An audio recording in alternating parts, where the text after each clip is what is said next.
Hello दोस्तों, मैं हूं आपका मोहम्मद इरफान और जैसा कि आप देख रहे हैं हमारा यूट्यूब चैनल योर स्टडी 2.0। यदि अब तक आपने हमारे चैनल को सब्सक्राइब नहीं किया है तो यूट्यूब चैनल को सब्सक्राइब कर लीजिए और बेल नोटिफिकेशन दबाना मत भूलिए। चलिए हम वीडियो को शुरू करते हैं। तो आज हम वही प्रश्नावली 3.2 जो कि क्लास 12 की आपव्यू का चैप्टर है, इसके हमने पिछली वीडियोज में 15 नंबर तक के क्वेश्चनों को हल कर लिया था। आज की वीडियो में हम आज 16वें नंबर से क्वेश्चनों को हल करेंगे। तो क्वेश्चन दिया है ए बराबर एक आपव्यू दिया है, तो सिद्ध कीजिए कि a q minus 6a² plus 7a plus 2i equal 0। हमें ये सिद्ध करना है। चलिए हम क्वेश्चन को शुरू करते हैं और हल करते हैं। सबसे पहले हमें क्या करना है, सिद्ध करने वाले में हमें ए क्यू चाहिए, a² चाहिए, a चाहिए और i चाहिए। तो हमने i तो बताया था, i यहाँ पर क्या होता है, कोई भी एकांक आपव्यू होता है और i के लिए एकांक आपव्यू किस क्रम का होता है, जिस क्रम का मूल आपव्यू हमारे पास दिया होता है, यानी कि 3 गुणे 3 क्रम का मूल आपव्यू दिया है, तो हमारा एकांक आपव्यू भी 3 गुणे 3 क्रम का ही होगा। सबसे पहली चीज तो हमें a बराबर दिया है, तो हम a² फाइंड करते हैं कि a² कैसे निकलेगा। ठीक है, तो a² निकलेगा a इंटू ए का मल्टीप्लाई करने पर, क्योंकि a² कैसा होता है, a इंटू ए। ठीक है, तो a² बराबर फाइंड करते हैं, a का मान कितना है 1 0 2 0 2 1 और 2 0 3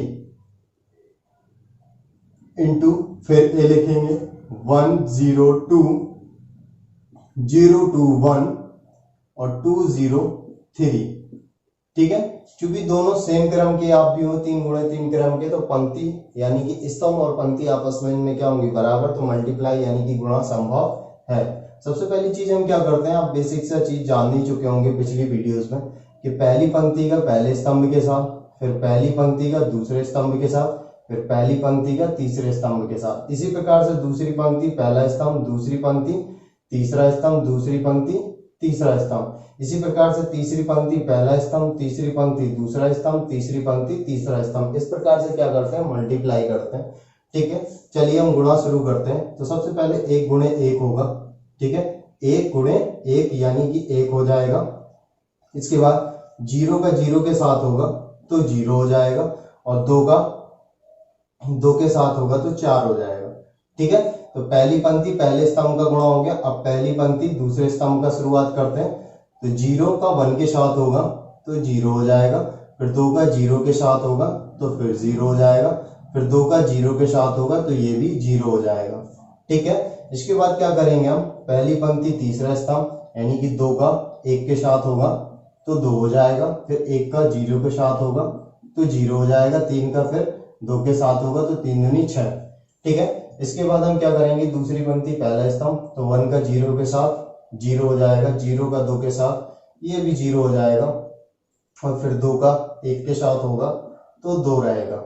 ठीक है, इसके बाद क्या करते हैं, दूसरी पंक्ति दूसरा स्तंभ 0 का 0 के साथ होगा 0, 2 का 2 के साथ होगा तो 4 हो जाएगा, 0 का 1 के साथ होगा तो 0 हो जाएगा।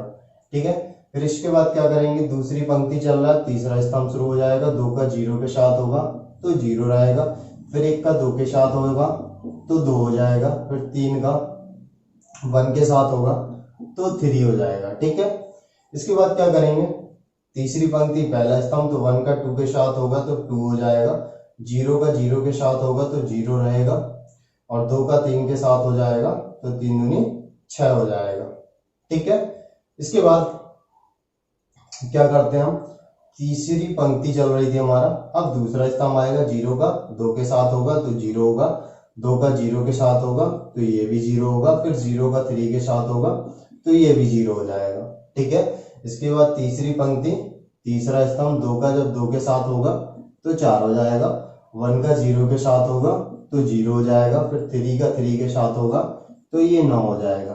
ठीक है, तो इस प्रकार से हमने क्या निकाल लिया, a² यानी कि a इंटू ए के मल्टीप्लाई से जो जुड़ के कितना हो जाएगा, 5 हो जाएगा, और ये सिर्फ 0 रहेगा, और ये 2 6 8 हो जाएगा, ये सिर्फ 2 रहेगा, ये सिर्फ 4 रहेगा, और ये सिर्फ 5 रहेगा, 6 2 8 हो जाएगा, और ये 0 रहेगा, और 9 4 13। तो इस प्रकार से हमने क्या निकाल लिया, हमने निकाल लिया ए स्क्वायर। ठीक है, ए स्क्वायर निकलने के बाद अब हम निकालते हैं ए क्यूब। तो हमारा ए क्यूब कैसे निकलेगा, जब हम ए स्क्वायर इंटू ए कर दें। तो ध्यान से देखिए, जब ए स्क्वायर इंटू ए करेंगे तो हमारा हो जाएगा ए क्यूब। ठीक है, क्योंकि ए स्क्वायर तो हमने अपना फाइंड कर रखा है, ए स्क्वायर निकला हमारा 5 0 8 2 4 5 और 8 0 13, ये हमने निकाल लिया अपना ए स्क्वायर। अब ए रखेंगे इसके साथ में तो 102 102 और 021 021 और 203 203। अब इनका आपस में जब मल्टीप्लाई करेंगे तो हमें क्या मिल जाएगा, ए क्यूब। तो सेम प्रोसेस वही करते हैं, पहली पंक्ति पहला स्तंभ, पहली पंक्ति दूसरा स्तंभ, पहली पंक्ति तीसरा स्तंभ, फिर वही प्रोसेस दूसरी पंक्ति पहला स्तंभ, दूसरी पंक्ति दूसरा स्तंभ, दूसरी पंक्ति तीसरा स्तंभ, फिर वही प्रोसेस तीसरी पंक्ति पहला स्तंभ, तीसरी पंक्ति दूसरा स्तंभ, तीसरी पंक्ति तीसरा स्तंभ। चलिए मल्टीप्लाई शुरू करते हैं। तो सबसे पहले हम पहली पंक्ति पहले स्तंभ का करते हैं, तो 1 का 5 के साथ होगा तो कितना हो जाएगा 5। ठीक है, और 0 का 0 के साथ होगा तो 0 हो जाएगा, और 2 का जब 8 के साथ होगा तो 8 दूनी 16 हो जाएगा। ठीक है, इसके बाद पहली पंक्ति दूसरा स्तंभ, तो 0 का 5 के साथ होगा तो 0 हो जाएगा, 2 का 0 के साथ होगा तो ये भी 0 हो जाएगा, और 0 का 8 के साथ होगा तो ये भी 0 हो जाएगा। ठीक है, इसके बाद पहली पंक्ति तीसरे स्तंभ में चलते हैं, तो 2 का 5 के साथ होगा तो 5 दूनी 10 हो जाएगा, और जब 1 का 0 के साथ होगा तो 0 हो जाएगा। इसके बाद 8 का 3 के साथ हो जाएगा तो 8 3 24 हो जाएगा।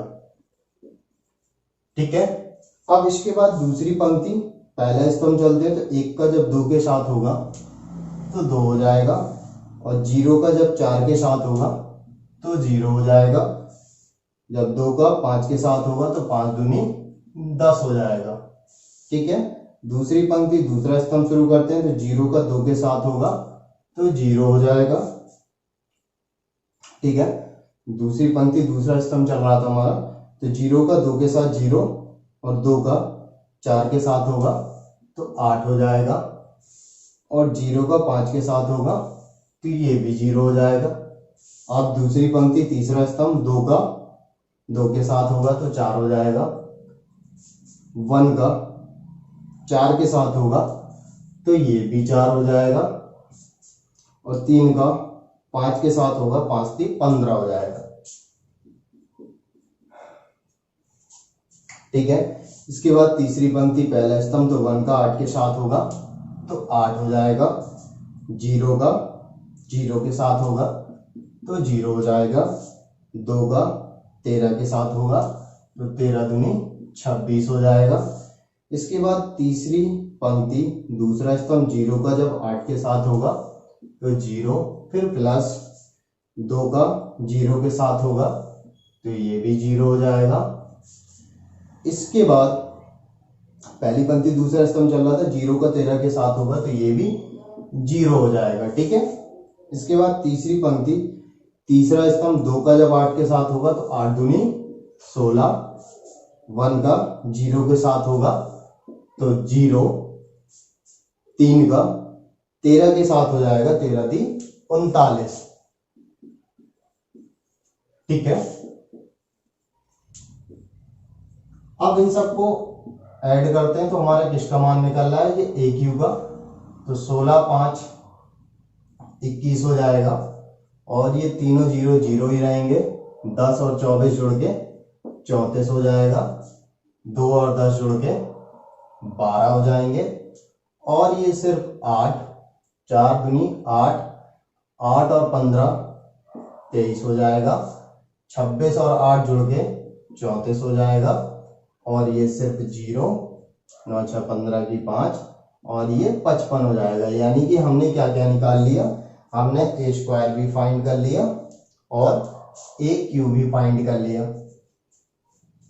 हमें निकालना क्या है, a q minus 6a² plus 7a plus 2i। चलिए हमने सबसे पहले तो देखिए ए क्यू निकाल लिया, 6a² भी निकालते हैं हम। तो 6a² हमारा 6 और a² कितना है, ये रहा a², 508, 2 4 5 8 0 13, 8 0 13। चूंकि हम क्या निकालना है, 6a², तो a² की तो वैल्यू हमने रख ली, और जब 6 का मल्टीप्लाई होगा सारे अवयवों में हो जाएगा, 6 पंचे 30, 0 और 6 का 8 के साथ, 8 छंग 48, 6 का 2 के साथ, 6 दूनी 12, 6 का 4 के साथ, 6 चौको 24, 6 का 5 के साथ, 6 पंचे 30, 6 का 8 के साथ, 8 छंग 48, 6 का 0 के साथ 0, और 6 का 13 के साथ 13 छंग 78। ये हमने निकाल लिया 6a²। ठीक है, हमें ए क्यू पता पड़ गया, 6a² पता पड़ गया। अब हम निकालते हैं 7a। ठीक है, तो 7a क्या होगा, जब इसके साथ गुणा हो जाएगा 7 का, तो 7 और a की जगह 102 02 1 203 203, और जब 7 का मल्टीप्लाई होगा यानी कि 7, 7 का 0 के साथ 0, 7 का 2 के साथ, 7 दूनी 14, 7 0, 7 का 2 के साथ, 7 दूनी 14, 7 एकम 7, 7 दूनी 14, और 7 का 0 के साथ 0, और 7 3 21। ये निकाल लिया हमने 7a का भी मान। अब हमें निकालना है 2i। तो i हमने क्या बताया था, i होता है एकांकाव्यू। तो i एकांकाव्यू, मूल आव्यूह यानी कि 3 गुणे 3 क्रम का होगा। तो 1 0 0 0 1 0 0 0 1, ये हो गया एकांकाव्यूह। और जब 2 का मल्टीप्लाई करेंगे तो सिर्फ इन्हीं 2 के साथ होगा, बाकी इन्हीं 1 के साथ होगा, बाकी तो सभी में 0 हो जाएगा। तो कैसे लिख देंगे हम, 2 0 0 0 2 0 0 0 2, यानी कि हमने यहां पर सारे मान निकाल लिए, a², a³ 6a², 7a, 2i। बस इसमें हम बारी बारी से रखते हैं और हल करते हैं। ठीक है, अब हम क्या करते हैं, LHS को ले लेते हैं। ठीक है, LHS हमने ले लिया, हमने AQ का मान निकाला, तो AQ का मान पुट कर दिया, 6a² का भी निकाला था, उसका भी मान पुट कर दिया, 7a का मान निकाला था, उसका भी मान पुट कर दिया, 2i का मान याद किया था, तो 2i का भी मान पुट कर दिया। वो भी किसको लेके, हमने LHS को लेके। तो इनको हल करते हैं और ध्यान से समझते हैं। सबसे पहली चीज है 21, और ये माइनस का चिन्ह है, तो ये वाला 30 क्या होगा, घटेगा। ठीक है, प्लस का चिन्ह है, तो पहला वाला अवयव यानी कि 7 जुड़ेगा। इसके बाद फिर से प्लस है, तो 2 क्या होगा, ये भी जुड़ेगा। ठीक, आई बात समझ में। इसके बाद 0 देखते हैं, 0 माइनस के चिन्ह है, तो ये 0 क्या होगा, घटेगा। प्लस का चिन्ह है, तो ये 0 क्या होगा, जुड़ेगा, और प्लस का चिन्ह है, ये 0 भी क्या होगा, जुड़ेगा। ध्यान से देखिए, जैसे चिन्ह उसी के अकॉर्डिंग हम अवयवों को जोड़ते घटाते चले जा रहे हैं। इसके बाद 34 लेंगे, तो 34 माइनस का चिन्ह यानी कि 48 घटेगा। ठीक, प्लस का चिन्ह यानी कि 14 जुड़ेगा। ठीक है, प्लस का चिन्ह यानी कि लास्ट अवयव 0 जुड़ेगा। ठीक, इसके बाद ये 12 माइनस का चिन्ह, ये 12 घटेगा, प्लस का चिन्ह ये 0 जुड़ेगा, फिर से प्लस का चिन्ह, ये भी 0 क्या होगा, जुड़ेगा। ठीक, इसके बाद 8 माइनस का चिन्ह, तो माइनस का 24, प्लस का चिन्ह तो प्लस का 14, और प्लस का चिन्ह तो प्लस का 2। ठीक, इसके बाद 23 लिखा हुआ है, माइनस का चिन्ह यानी कि माइनस का 30, प्लस का चिन्ह यानी कि प्लस का 7, प्लस का चिन्ह यानी कि प्लस का 0। इसके बाद ये 34, माइनस का चिन्ह यानी कि माइनस का 48, प्लस यानी कि प्लस का 14, प्लस का चिन्ह यानी कि प्लस का 0। इसके बाद 0, माइनस का चिन्ह तो ये भी 0 घटेगा, प्लस का चिन्ह यानी कि ये 0 जुड़ेगा, फिर पुनः प्लस का चिन्ह यानी कि ये भी 0 क्या होगा, जुड़ जाएगा। इसके बाद ये 55,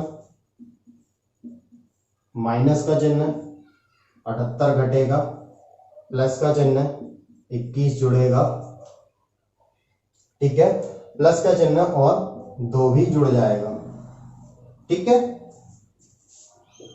अब ध्यान से देखेंगे, 21, 7 और 2 9, 21 और 9 जोड़ के कितना हो जाएंगे, 30, ठीक है, और ये प्लस के 30 हो जाएंगे और माइनस के 30, ये सब जुड़ के घट के सब 0 आ जाएंगे।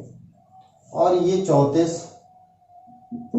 और 14 जब आपस में जुड़ेंगे तो 48 माइनस 48 हो जाएगा, ये प्लस माइनस घट गए यानी कि सिर्फ 0 यहां पर बचेगा। ये दोनों अगर देखेंगे 16, 16 8 24 यानी 24 माइनस 24, ठीक है, ये 7 23 के साथ जुड़ जाएगा तो 30 माइनस 30, ठीक है, 34 और 14 48 माइनस 48, यहां पर भी ये सभी कुछ 0 हो जाएंगे और ये कितना हो जाएगा 55 और 2 जुड़ के कितना हो जाएगा 23, और जब ये जुड़ेंगे तो 78 माइनस 78 हो जाएगा, ठीक है। और जब हम इनको घटाएंगे, ये घटा के हो जाएगा हमारा 0, ये भी 0, ये भी 0, ये भी 0, ये भी 0, ये भी 0, ये भी 0, ये भी 0, ये भी 0, यानी कि निकल आया शून्य आव्यूह, यानी कि बराबर में कितना निकलेगा शून्य आव्यूह के शून्य, यानी कि ये क्या निकल आया हमारा RHS, और ये क्या हो गया प्रूव्ड। अब देखते हैं हम 17वां नंबर। तो 17वें नंबर में A बराबर आव्यूह दिया हुआ है, I बराबर यानी कि एकांक आव्यूह 2 ग्राम का दे रहा है, एवं A स्क्वायर बराबर KA माइनस 2I हो तो K ज्ञात कीजिए। यहाँ पर K का मान ज्ञात करना है। चलिए हम शुरू करते हैं। सबसे पहली चीज तो हमें A स्क्वायर चाहिए, तो हम A स्क्वायर फाइंड करते हैं। अभी जस्ट पिछले क्वेश्चन पे बताया A स्क्वायर फाइंड करने के लिए A इंटू A करना पड़ता है, तो A इंटू A करने के लिए A 3 माइनस 2 और 4 माइनस 2, ठीक, मल्टीप्लाई कर देंगे इसके साथ पुनः A का 3 माइनस 2 4 माइनस 2, ठीक है। तो क्या करते हैं, सबसे पहली चीज पहली पंक्ति पहला स्तंभ, पहली पंक्ति दूसरा स्तंभ, दूसरी पंक्ति पहला स्तंभ, दूसरी पंक्ति दूसरा स्तंभ। सबसे पहली चीज पहली पंक्ति पहले स्तंभ में चलते हैं, तो 3 गुणे 3, 3 तिरका 9। इसके बाद 2 और गुणे 4, 4 दूनी 8, वो भी माइनस का आएगा, तो माइनस का 8 ही जोड़ा, ठीक है। इसके बाद क्या होगा, पहली पंक्ति दूसरा स्तंभ, तो 2 और 3 का गुणा हो जाएगा, यानी कि माइनस 2 3 का गुणा होगा तो माइनस का 6 हो जाएगा, और माइनस 2 का गुणा होगा तो कितना हो जाएगा, माइनस माइनस प्लस, यानी कि प्लस का 4 बचेगा, ठीक है। इसके बाद दूसरी पंक्ति पहला स्तंभ, तो 3 चौको 12 और 4 का 2 के साथ होगा, वो भी माइनस वाले, तो 4 दूनी 8, वो भी माइनस का 8, ठीक है। इसके बाद दूसरी पंक्ति दूसरा स्तंभ, माइनस 2 का 4 के साथ होगा तो माइनस का 8 हो जाएगा, माइनस 2 का माइनस 2 के साथ माइनस माइनस प्लस, और 2 दूनी 4, ठीक, कितना हो जाएगा, ये 1, ये माइनस का 2, और 12 में से 8 जाएंगे ये 4, और 8 में से 4 जाएगा तो माइनस का वो भी, क्योंकि 8 बड़े चिन्ह का, यानी कि हमने ये निकाल लिया A स्क्वायर, ठीक है। चलिए हम हल करते हैं इस क्वेश्चन को। तो सबसे पहली चीज A स्क्वायर, क्वेश्चन क्या लिखा, A स्क्वायर बराबर KA माइनस 2I। सबसे पहले A स्क्वायर रखते हैं, तो 1 माइनस का 2 4 और माइनस का 4, ठीक है, और K A की जगह पे कितना दिया हुआ है 3, नीचे 4, फिर माइनस 2 और माइनस 2, ये ए का मान दिया हुआ है -2 i की जगह 1 0 0 1, ठीक है। ये सारी वैल्यूज हमने क्या कर दी, रख दिया। तो 1 माइनस का 2 4 और माइनस का 4, ठीक है, बराबर के का जब अंदर गुणा होगा तो 3 के, ये 4 के, ठीक है, इस के को थोड़ा सा सही से लिख देते हैं, और के का इसके साथ होगा तो माइनस का 2 के माइनस का 2 के, ठीक है। और जब 2 का अंदर गुणा होगा तो पता ही है ना, 2 का 1 के साथ होगा तो 2, 0 के साथ 0, इसके 0 के साथ 0, और 2 का 1 के साथ होगा तो 2, ठीक। ये कंडीशन निकल आई। क्योंकि यहाँ पर ध्यान से देखिए माइनस का चिन्ह है, यानी कि ये वाला अवयु इस अवयु से घट रहा है, तो इसको लिखते हैं 1 4 -2 -4, ठीक है। और जब इनको घटाएंगे तो इक्वल वाले को ध्यान से देखते हैं, 3 के -2, 4 के -0, -2 के -0, -2 की तो आई और 0 घटेगा, और -2 के और 2 घट जाएगा, -2 के, ठीक है, और 2 क्या होगा, घट जाएगा। क्योंकि हमें के का मान चाहिए तो हम पहले वाले अवयवों को आपस में क्या करते हैं, बराबर, यानी कि 1 बराबर 3 के -2, और 2 इस तरफ आ जाएगा तो 1 + 2, ठीक है, बराबर 3 के, और 1 और 2 3 हो जाएगा, 3 के 3 से 3 कैंसिल हो गया, तो 1 बराबर के, यानी कि के बराबर हमारा कितना निकल आया, 1 आंसर। अब हम देखते हैं 18वां नंबर क्वेश्चन। तो 18वें नंबर पे ए बराबर एक अवयव दिया है तथा आई कोटि 2 का तत्समक अवयव है, तो सिद्ध कीजिए कि 1i + a बराबर i - a अवयव cos alpha sin alpha minus sin alpha cos alpha, ये सिद्ध करना है, ठीक है। सबसे पहली चीज तो क्या है, हमें ये सिद्ध करना है, ठीक है। तो हम जो tan अल्फा/2 यहाँ पर हम मान लेते हैं, माना सबसे पहले मान लेते हैं tan अल्फा/2 बराबर स्मॉल t के बराबर मान लेते हैं, ताकि हमारा क्वेश्चन को हल करने में आसानी रहे हमें, ठीक है। और जबकि हमें sin अल्फा cos अल्फा के फॉर्मूले पता हैं tan के पदों में, तो cos अल्फा बराबर अगर फॉर्मूला देखेंगे तो होगा 1 - tan² अल्फा/2 1 + tan² अल्फा/2, क्योंकि tan अल्फा/2 की जगह पे तो t माना ना हमने, तो 1 - t² हो जाएगा बटे 1 + t² हो जाएगा, ठीक है। और sin अल्फा का भी मान निकालते हैं, तो sin अल्फा का 2 tan अल्फा बटे 2 1 + tan² अल्फा/2, ठीक है। तो 2 tan अल्फा/2 की जगह पे तो t माना 1 + t², यानी कि हमने tan अल्फा/2 की जगह पे t मान लिया, तब cos अल्फा का tan के रूप में फॉर्मूला रख के तो 1 - t² बटे 1 + t² के रूप में चेंज कर लिया, और sin अल्फा को हमने tan अल्फा के फॉर्मूले में बदला और t की वैल्यू रख के इस रूप में कंडीशन में बदल लिया। अब सबसे पहले हम निकालते हैं i + a, ठीक है, i + a निकालते हैं।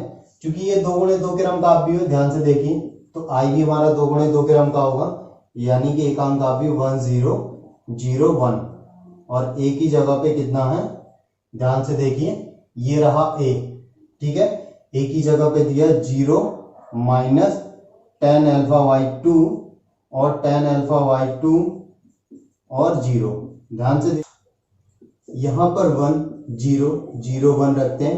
क्योंकि हमने tan अल्फा/2 का मान t रखा था, तो 0 - t और t और 0, ठीक है।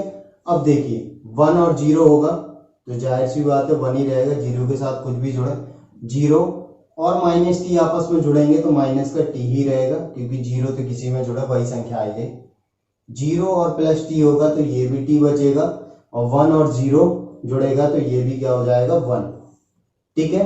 ये हमने निकाल लिया i + a। इसके बाद हम निकालते हैं i - a, ठीक है। तो i कितना हमारा 1 0 0 1, और ए को हम सीधे टी की फॉर्म वाला लिख देते हैं, 0 माइनस टी, टी और 0, ठीक है। अब 1 में से 0 जाएगा तो सीधी सी बात है कि 1 ही बचेगा, 0 जोड़ना या घटने में कोई प्रॉब्लम नहीं होती। और 0 माइनस टी होगा, 0 माइनस और माइनस टी, क्योंकि घट रहा है ना माइनस का चिन्ह, 0 माइनस टी और 1 माइनस 0, चलो इसको भी लिख देते हैं, 0 घटाया था। अब 1 में से 0 जाएगा कोई प्रॉब्लम नहीं, माइनस माइनस प्लस का टी हो जाएगा, ये माइनस का टी बचेगा और ये 1 बचेगा, ठीक। इतनी कंडीशन निकाल ली हमने, i प्लस ए और i माइनस ए निकाल लिया। चलिए अब हम LHS रखते हैं, ठीक है। LHS हमारा कितना है, ध्यान से देखिए, i प्लस ए, ठीक है। और LHS i प्लस ए निकला कितना था, 1t minus T 1t minus T और 1, ठीक है। ये निकाल लिया हमने LHS। अब RHS भी हमारा क्या होना चाहिए, यही निकालना चाहिए। चलिए अब हम RHS फाइंड करते हैं, तो RHS रखते हैं, तो i माइनस ए, ये रहा हमारा 1 माइनस का t और 1, ठीक है। और मान रखते हैं हम किसका, cos alpha sine alpha, cos alpha sine alpha minus sine alpha और cos अल्फा, ठीक। चलिए हम तसल्ली से करते हैं, हमने जो i माइनस ए था उसका मान ये रहा, बाकी जो हमारा cos alpha sine alpha cos alpha की हमने जो वैल्यू निकाली थी उन मानों को हमने रख दिया। अब हम क्या करते हैं भाई, मल्टीप्लाई, बीच में क्या है मल्टीप्लाई, पहली पंक्ति पहला स्तंभ, पहली पंक्ति दूसरा स्तंभ। सबसे पहले पहली पंक्ति पहला स्तंभ करते हैं, तो 1 का मल्टीप्लाई हो जाएगा 1 इंटू 1 माइनस टी स्क्वायर बटे 1 प्लस टी स्क्वायर, प्लस और टी का किसके साथ हो जाएगा, 2t बटे 1 प्लस टी स्क्वायर, 2t बटे 1 प्लस टी स्क्वायर, ठीक है।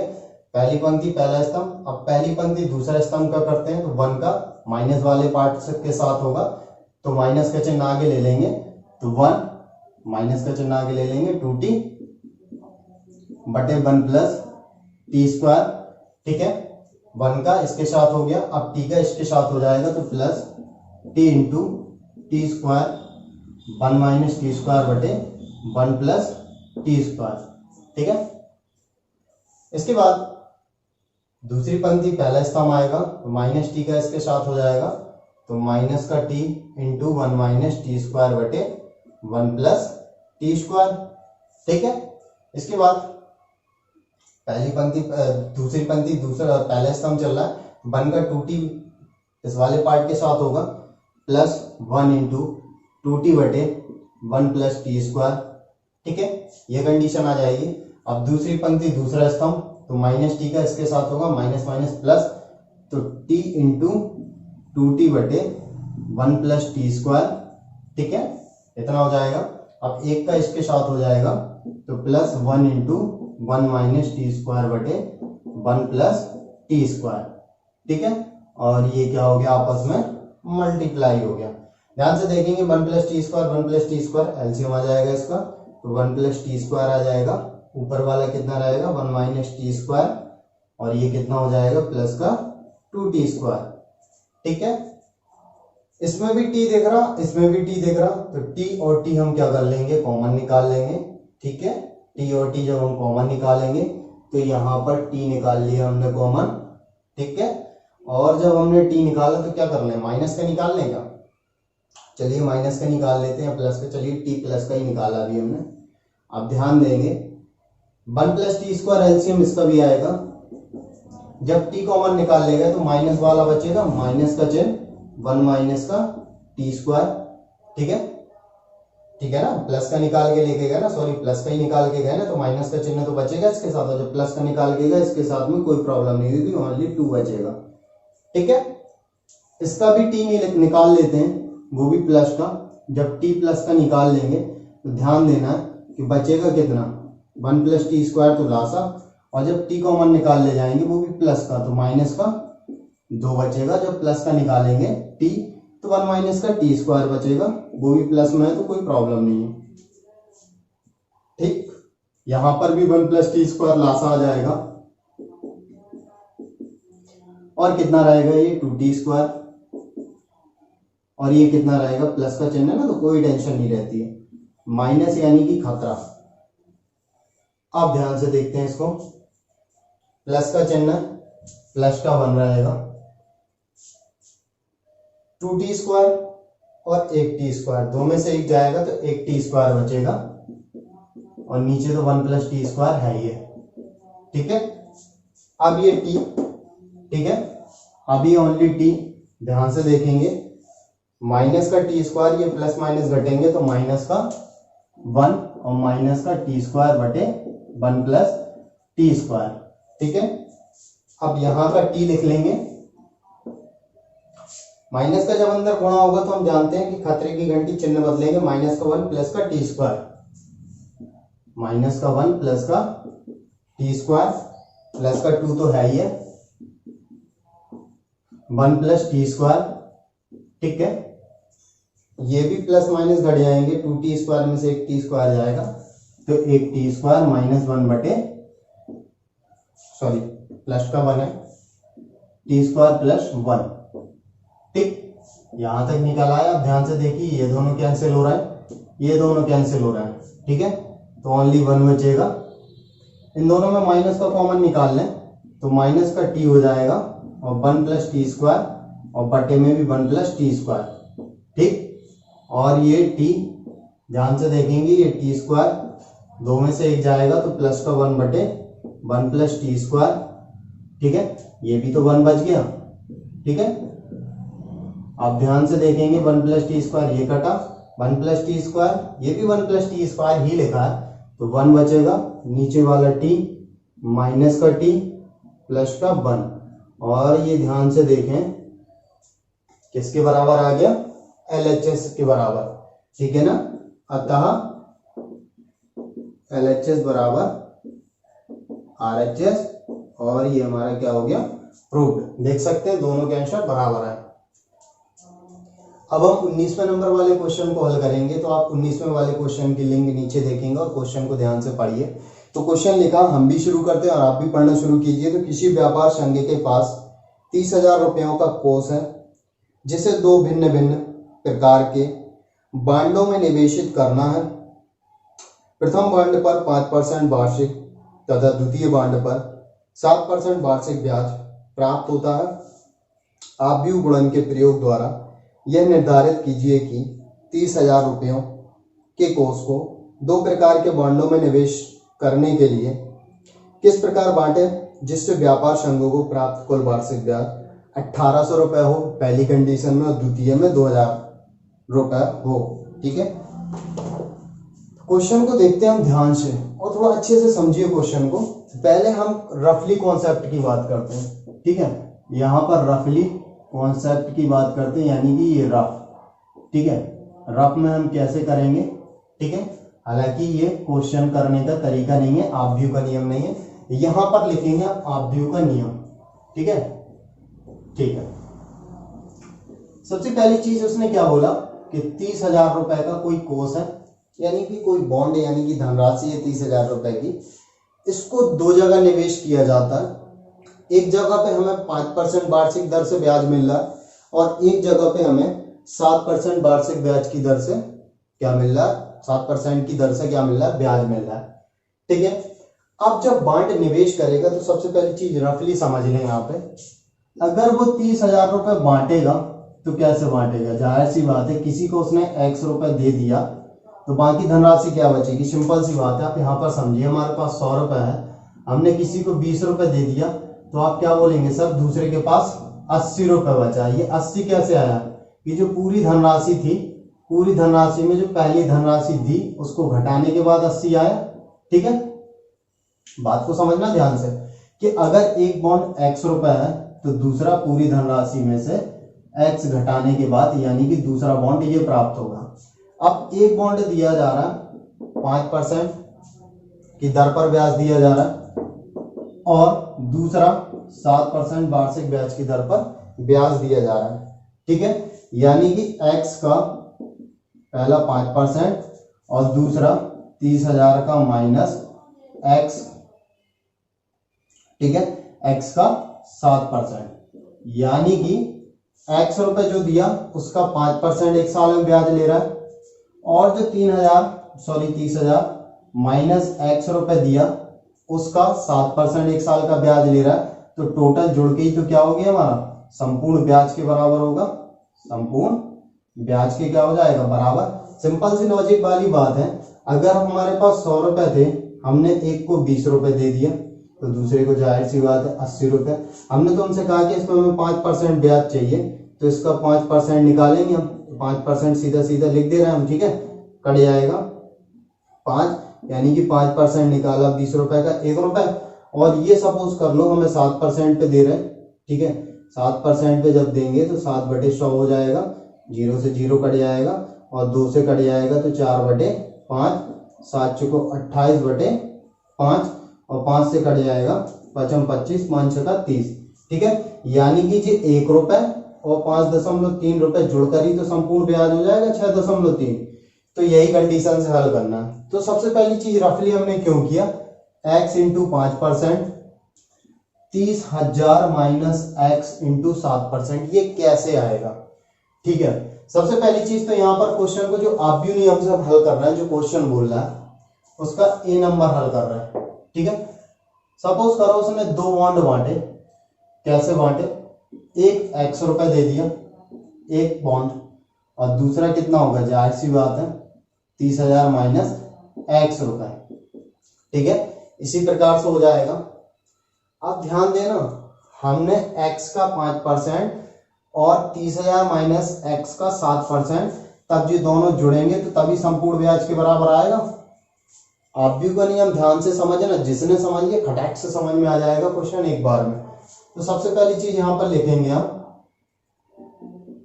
बॉन्ड की राशियां, ठीक है, धनराशियां, तो कितनी कितनी है, एक x रुपए है और एक 30,000 माइनस x रुपए, ठीक है, ये रहे रुपए।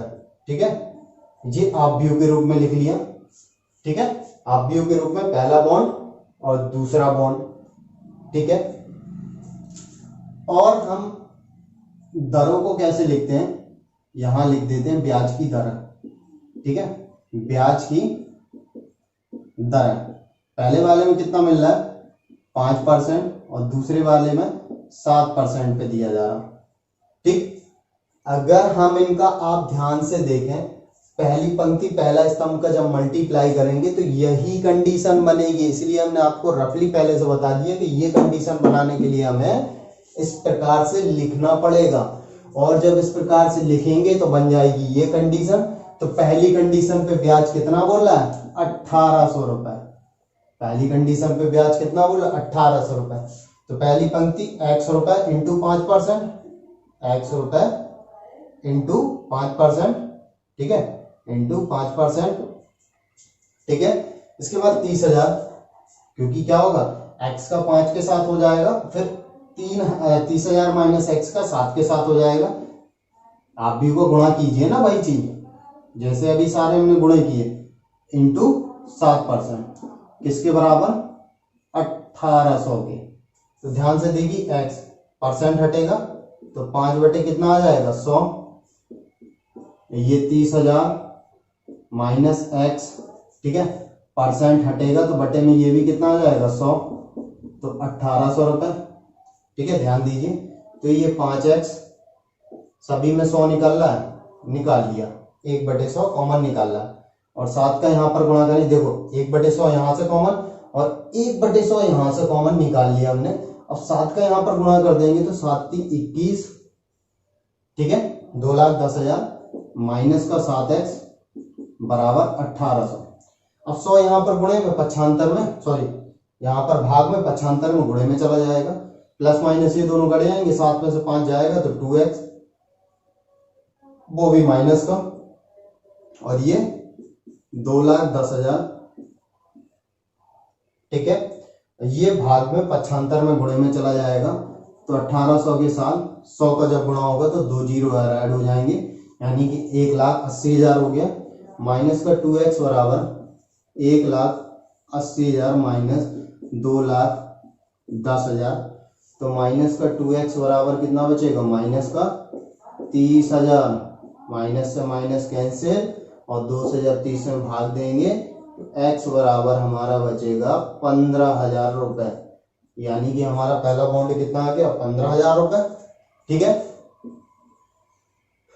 तो दूसरा बॉन्ड कितना था, दूसरा बॉन्ड हमारा था 30,000 माइनस x, यानी कि 30,000 माइनस का 15,000 करेंगे तो जाके कितना हो जाएगा हमारा 15,000 रुपए, यानी कि दूसरा बॉन्ड हमारा कितना निकला 15,000, और x यानी कि पहला बॉन्ड कितना निकला हमारा, ये भी 15,000, यानी कि बॉन्ड कितने कितने बांटे गए, 15,000 रुपए बांटे गए।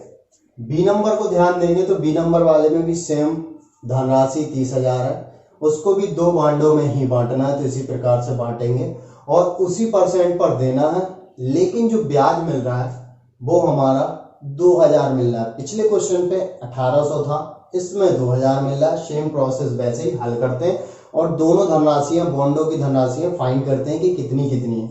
सबसे पहली चीज x रुपए इंटू 5% प्लस 30,000 माइनस x रुपए into 7%।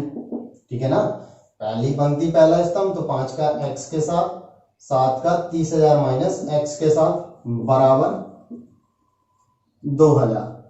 Same process x into 5/100, 30,000 minus x into 7/100 बराबर 2,000।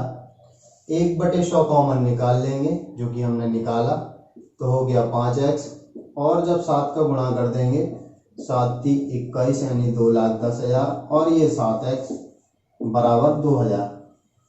सेम पिछले क्वेश्चन की तरह 100 भाग में पक्षांतर में गुणे में चला जाएगा, प्लस माइनस घटेंगे तो माइनस का 2x और ये 2,10,000। ठीक है, 2,10,000 100 हमने बोला कि भाग में पक्षांतर में गुणे में जाएगा, तो 2,000 तो ऑलरेडी लिखा ही है, 2 जीरो और 100 के तौर पे जुड़ जाएंगे, यानी कि 2 लाख। ठीक है, पक्षांतर करेंगे, माइनस का 2x बराबर 2 लाख। ठीक है, माइनस 2,10,000 माइनस का 2x बराबर ओनली माइनस का 10,000 बचेगा, माइनस माइनस कैंसिल और 2 से जब भाग देंगे तो x बराबर 5,000, यानी कि पहले बॉन्ड की जो धनराशि निकली वो हमारी कितनी निकली, x बराबर 5,000। और दूसरे बॉन्ड की राशि कितनी हमारी 30,000 माइनस x, यानी कि 30,000 माइनस 5,000 जाके हो जाएगा 25,000। ठीक है, यानी कि पहले बॉन्ड की धनराशि 5,000 और दूसरे की कितनी निकली 25,000। किसी स्कूल की पुस्तकों की दुकान में 10 दर्जन रसायन विज्ञान, 8 दर्जन भौतिक विज्ञान तथा 10 दर्जन अर्थशास्त्र की पुस्तकें हैं।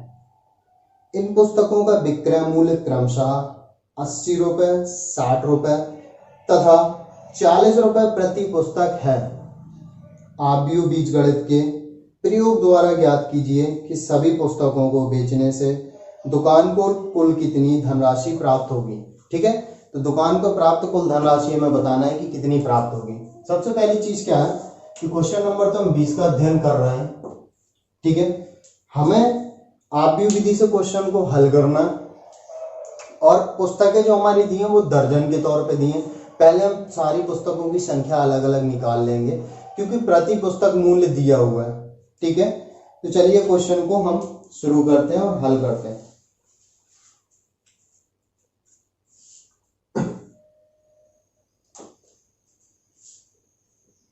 रसायन विज्ञान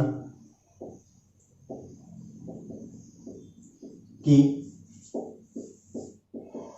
पुस्तकों की संख्या बराबर कितना बोल रहा है, 10 दर्जन। कितना बोल रहा है, 10 दर्जन। ठीक है, हमें दर्जन के भाव नहीं निकालना, हमें टोटल संख्या निकालनी है। एक दर्जन में 12 होती हैं, यानी कि 120 पुस्तक। ठीक है, यानी कि रसायन विज्ञान की पुस्तकों की संख्या कितनी निकली, 120 निकली। और इसके बाद 8 दर्जन भौतिक विज्ञान, तो लिख लेते हैं हम भौतिक विज्ञान की पुस्तकों की संख्या। डॉट डॉट का मतलब तो आप समझते हैं ना कि वही चीज लिखी है। भौतिक विज्ञान की पुस्तकों की संख्या 8 दर्जन बोला है। ठीक है, 8 दर्जन। हमें क्या निकालना है, टोटल संख्या निकालनी है। तो 8 × 12, 12 × 8 = 96 पुस्तक। ठीक है, इसके बाद हमारे पास 10 दर्जन अर्थशास्त्र। ठीक है, अर्थशास्त्र की पुस्तकों की संख्या भी 10 दर्जन बोला है। इसकी भी टोटल संख्या निकालते हैं, यानी कि 120 पुस्तक ये भी निकली। ठीक है, और प्रति पुस्तक मूल्य दिया है, यानी कि प्रति पुस्तक मूल्य हमारा जो दिया हुआ है रसायन विज्ञान का 80 रुपए दिया है। ठीक है, और प्रति पुस्तक हमारा जो मूल्य दिया है भौतिक विज्ञान का वो 60 रुपया दिया है। ठीक है, और प्रति पुस्तक जो अर्थशास्त्र का दिया है वो 40 रुपए दिया है। रसायन विज्ञान की वैसे ही महंगी आती है पुस्तक, सबसे महंगी है। चलिए ठीक है, हमें बताना है कि आव्यूह बीजगणित के प्रयोग द्वारा ज्ञात कीजिए सभी पुस्तकों को बेचने से दुकानदार को कुल कितनी धनराशि प्राप्त होगी। सबसे पहली चीज तो ये बताओ, हमारे पास पुस्तक रसायन विज्ञान की कितनी है, 120।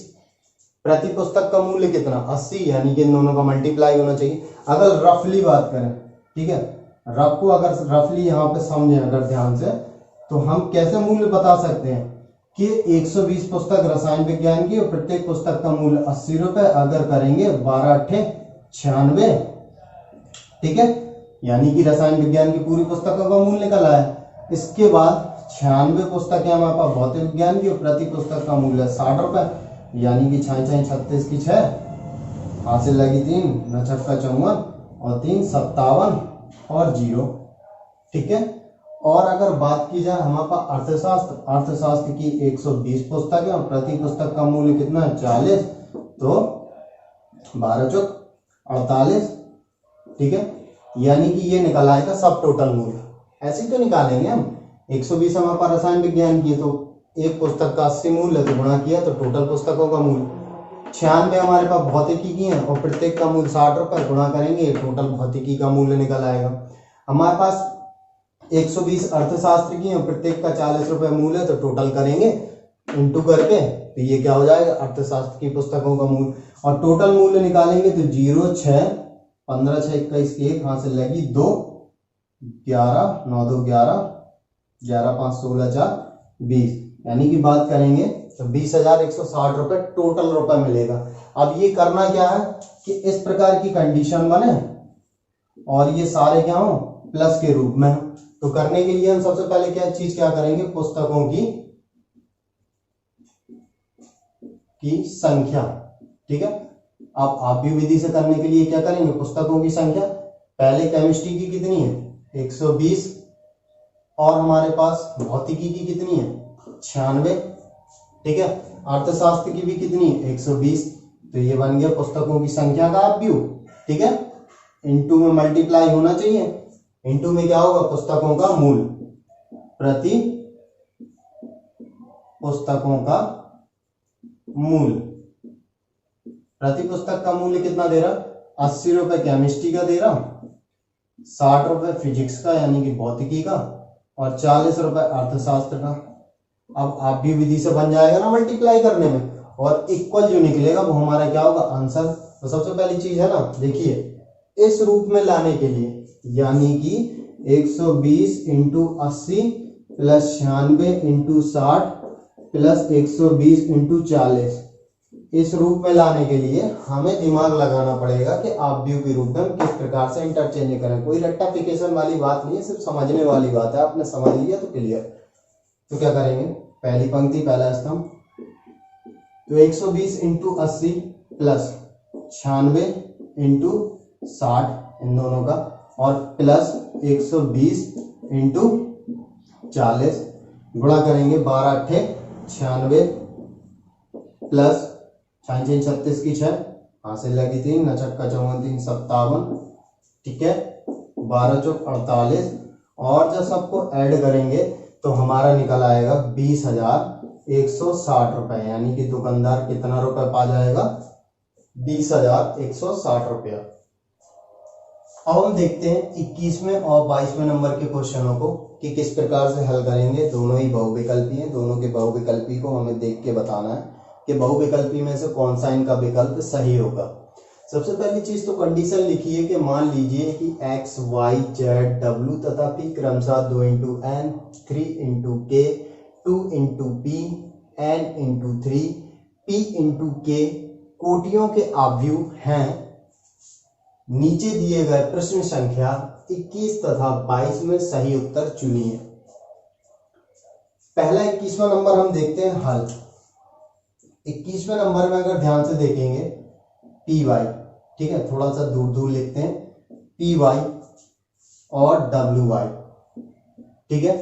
तो यहां पर क्या कह रहा है, P Y plus W Y के परिभाषित होने के लिए एन के पी पर प्रतिबंध होगा, ठीक है।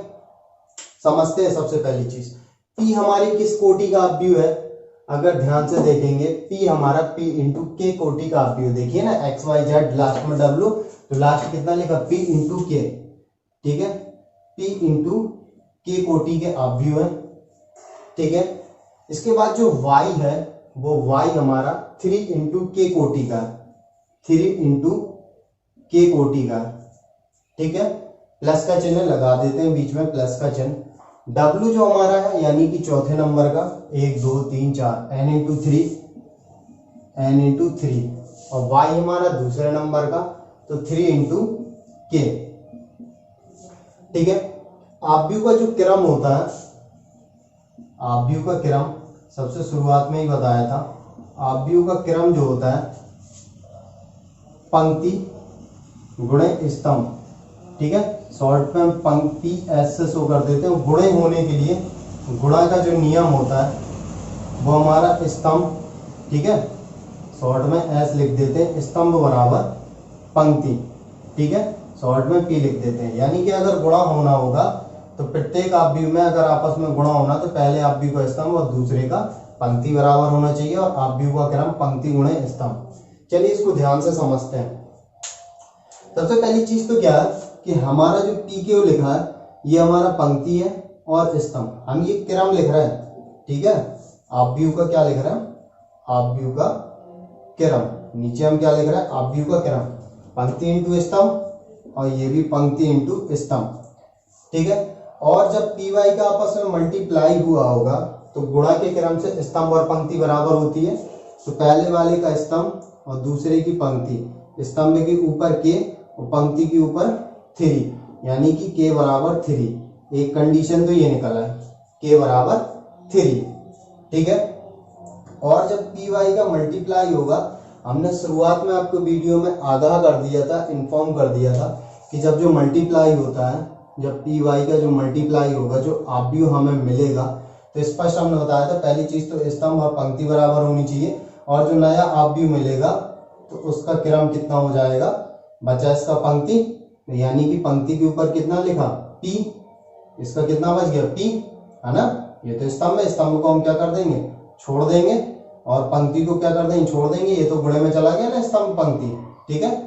अब जो ध्यान देखें तो पी का पी बचा, ठीक है, और y का k बचा, तो p इंटू के क्रम का बचेगा जब मल्टीप्लाई होगा इन दोनों का, क्योंकि स्तंभ और पंक्ति तो क्या कर देंगे हम खत्म कर देंगे, बचेगा कितना p और k, यानी कि p इंटू के क्रम का जब पी वाई का गुणा आपस में हो जाएगा तो p इंटू के क्रम का नया आव्यूह हमें मिलेगा, ठीक है।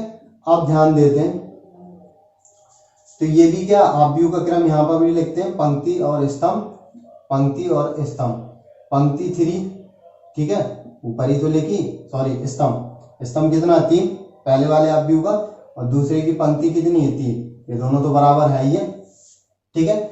और W और Y का जब मल्टीप्लाई होगा तो ध्यान दीजिए कौन सा अवयव क्रम बचेगा, n इंटू के। और हम तो जानते हैं ना कि सेम क्रम यानी कि समान क्रम के अवयव आपस में जुड़ते और घटते हैं, समान क्रम के अवयव आपस में जुड़ते और घटते हैं। जब यहाँ पर p है तो ये n के बराबर होगा, p बराबर n के बराबर हो जाएगा। ठीक है, तो कंडीशन क्या निकली, k बराबर 3 p बराबर n। तो देखिए इसका ऑप्शन k बराबर 3 पहली कंडीशन और p बराबर n, यानी कि 21वें का कौन सा नंबर सही हो जाएगा, हमारा ए ऑप्शन सही हो जाएगा। ठीक है, अब हम जानते हैं 22वें का हल। ठीक है, 22वें का हल देखते हैं कि 22वें का हल कैसे निकलेगा। सबसे पहली चीज तो क्या है 7, ठीक है, और x किस क्रम का है, 2 इंटू n।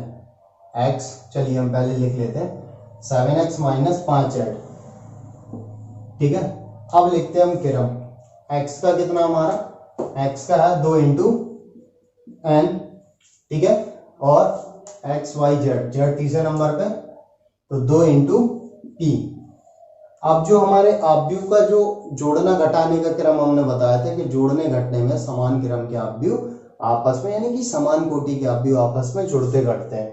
ठीक है, यानी कि 2 2 के बराबर, n बराबर p के, n बराबर क्या हो गया p के, यानी कि 2 गुणे n क्रम का अवयव है और ये 2 गुणे p क्रम का अवयव है। ठीक है, और n और p तो क्या है ना स्पष्ट है। देखिए यदि n बराबर p हो तो अवयव 7x माइनस 5z की कोटि n में से कौन सी हो सकती है, तो 2 गुणे n भी होगी, 2 गुणे p भी होगी, यानी कि इसकी जो कोटि निकली, क्योंकि ये दोनों क्या होंगे समान कोटि है ना आपस में। तो देखते हैं जो भी आंसर दिया होगा, 2 इंटू n ये दिया हुआ, 2 इंटू p तो दिया नहीं है, यानी कि इसका आंसर कौन सा सही हो जाएगा, बी नंबर का ऑप्शन सही, क्योंकि समान कोटि के है ना आपस में तो आपस में बराबर होंगे। ठीक है ना, चाहे 2 गुणे n बोल दो चाहे 2 गुणे p, यानी कि 2 गुणे n कोटि का अवयव बचेगा। ठीक है, तो ठीक है, मिलते हैं नेक्स्ट वीडियो में। और जाते जाते कमेंट जरूर कीजिए कि आपको वीडियो कैसी लगी, वीडियो को कौन सा पार्ट अच्छा लगा, इससे हमको भी हौसला मिलता है। ठीक है।